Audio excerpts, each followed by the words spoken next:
how to set up any controller on your Steam account just with help of your PC and official Steam app here. I will click on the app and this is my store section as all of you can see. I will click on my account section and look out to you on the Steam page.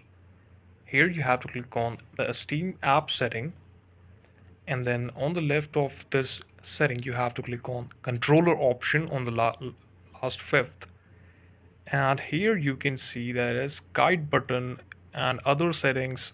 Enable Steam input for Xbox controllers, PlayStation controller support. You can enable the support for the PlayStation controller and enable all the setting like enable Steam input for Switch Pro controllers, enable Steam input for generic controllers, and turn off controllers when scaling big off circuit method.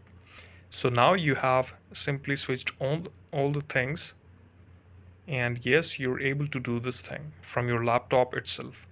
This is all about the video. Thank you so much for watching it, and please subscribe to the channel for watching more updates, videos and reviews like this. Keep watching, keep